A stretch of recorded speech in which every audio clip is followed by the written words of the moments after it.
kasutati ära, et võtta järelmaksuga asju.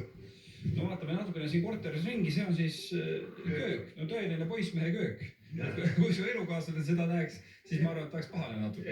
Et sa koristada võiks natuke. No see, ta kuuel tuleb, toob mulle vahendeid. Need pesuvahendid. Mida ma üksi selle veeriga teen? See veeri ei aita see midagi välja. No vaatame, milline vaade siit sotsiaalkorteri rõdult avaneb. Elan siin praegu muusikute kolmnurgas ka veel. Muusikute kolmnurgas, mis see tähendab?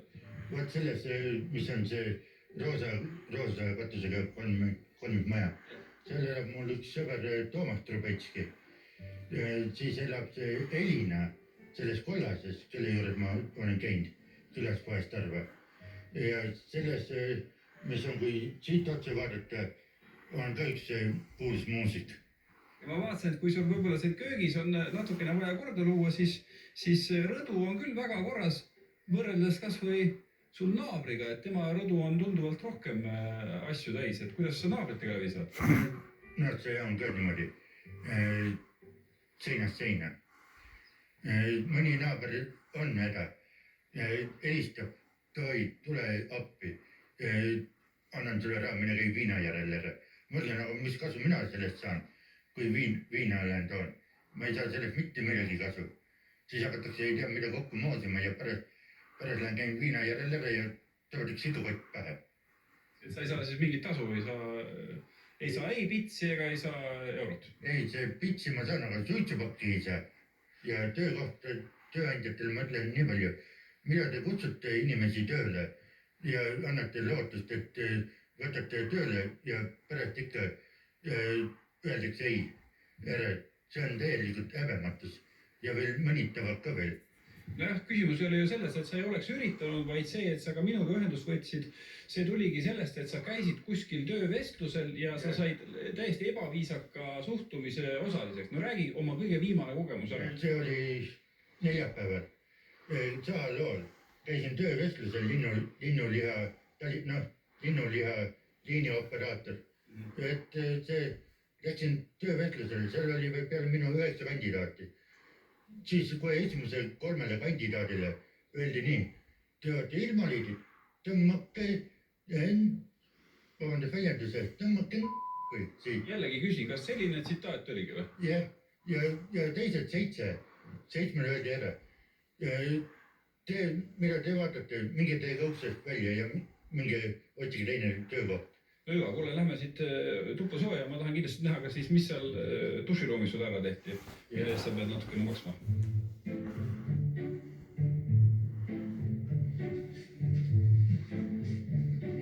No nii, katsume pugedasid.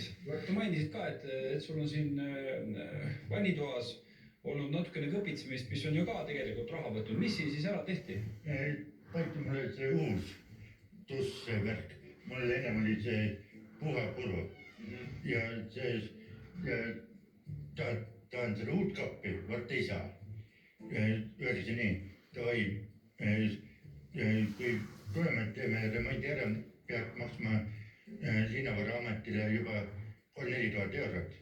Korralik väljaminek jällegi. No ma ütlen, et vaja nüüd tööd saada, vart ei saa enam tööle. Et sul on siin ukse peal mingisugune huvitav kollektsioon. Esimese hooga ei saanud teisega aru, mis asjad need on nüüd täpselt? No need asjad on, kui ma olen haiglast tulnud ja on teatud rinna peal, ma ei ole viitsinud ära võtta, siis ma olen pannud ukse peale. Need on siis sinu keha küljest kõik siia pandud? Just. Oli niimoodi, et kui ma olin ikka alkoholi niimoodi seotud olin omal ajal. Siis ma sattusingi pidevalt niimoodi haiglasse. Tulid ood ja need muud värinaood tulid peale, viidi mind haiglasse ja siis peale haiglat tulin koju vaatan, mis asjad mul keha küljes on. Nüüd, mis ma ei ole alkoholi tarbinud, ei ole ma kevadest saadik. Üldse ei ole? Ei ole. No tõesti, ega kui ma siin korteris ka ringi vaatan, siis Esmapilgul ei jää mulle tõesti ühtegi ei täis ega tühja alkoholipudelit silma ja mis seal salata, mul on piisavalt palju kogemust, et kui keegi ikkagi napsutab, siis kodus neid pudeleid kipub kuskil olema. On sul kodus mõni pudel või? No, kui on, siis on need limonadipudelid. Kuule, aga siis me peaks ju natukene ikkagi saama kinnitus sellele, kas kõik see sinu jutt vastab tõele, et kas me saame äkki siis sellele sinu elukaaslasele Tartusse helistada, et tema ka annaks väikse sisenelamustuse sinu kohta. Ja saab helistada. Lähme vaatame. No kurat, see Taavi Libe tahab sinuga natukene rääkida ja küsida minu kohta. Tere, jaa. Väga tore, mina Taavi TV3-st. Üritame siin Valdo Kristjanile tööd leida või õigemini kuidagi hakata seda otsast minema. Ma saan aru, et te saate päris hästi läbi omavahel. Jaa, saame. Kuidas selle asjaga on, et tegelikult Valdo Kristjan on rääkinud ka oma sellisest taustast, et vahepeal on olnud napsutamisega probleeme, vahepeal on olnud tervisega probleeme. Kuidas teile tundub, kas ta tegelikult oleks nagu võimeline igapäevaselt tööl käima ja kui üks tööandja ta enda kollektiivi võtaks, et kas see oleks nagu hea valik? Ei, on küll hea valik, sest napsutust jagu saanud ja ta saab väga hästi tööga hakkama. Ta teeb oma asjust, ta nagu liinitööl ei olnud see sorteeriv, siis kasti ja nõudepesu ja sobib talle väga hästi. Ja muusika ka veel. Muusika tegeleb ja... Okei, aga aitäh teile, ilusat päeva! Ilusat päeva teile ka! Nii, Musimops Karin oli tema, jah? Selle kohta, et Valdo Kristjan on muusikaga tegelenud, õnnestus meil lõpuks leida ka üks tõestus. Nimelt Valdo Kristjan leidis siis YouTube'ist ühe video legendaarset Polyfondi bändi esinemisest. Ja sina oled ka siin videos, jah? Kus sa oled täpselt? Mustas riietus. Siin taustal mängid, jah? Jah. Mis aasta see võis olla? 2005. Siis oli see Polyfoni lõpetamine ka veel.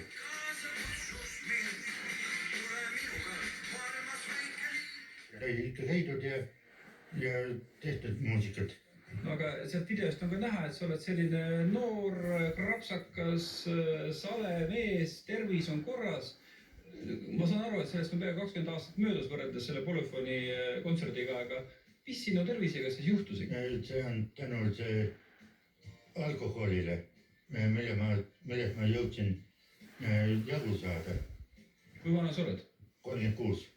No ikkagi tegelikult on ju pikk elu veel ees, et peaks tervist hoidma. No jah, üks asi elu ees, aga teine asi, kui ma ikka töökohal leiaks, siis ma saaks kohe kaalust maha.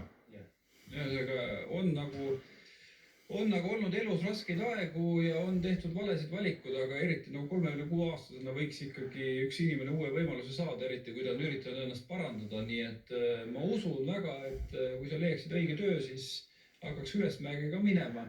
No kui ikkagi kas või paar-kolm sellist, mitte töökohta, vaid konkreetselt tööd välja mõelda, mida sa teha tahaks ja mida sa teha suudaks, mis need oleks? Need oleks, toon ette liinitöö, abitöö, koja, territooriumi koristaja või masina luksepa abi. Kas köögiabitöö, köögitööline. Ja ega siis muud midagi ei ole selleks, et potentsiaalselt tööandjad saaks sinuga ühendust, äkki sa annad enda kontakti? No, ma annan enda kontakti, mu üks telefoninumber on 555 72119. Teine number on 58 802 430 või valdokristjan@gmail.com. Vot, ühesõnaga, võtke inimesega ühendust, mina olen küll seda meelt, et kui on keegi asunud enese parandamise teele, siis igal juhul uut võimalust ta väärib ja vähemalt midagi võiks ju Valdo Kristjan saada teha, et üritada end sellest august välja rebida, nagu sa ütlesid. Just, et sellest alt august ämbrist välja ennast venitada.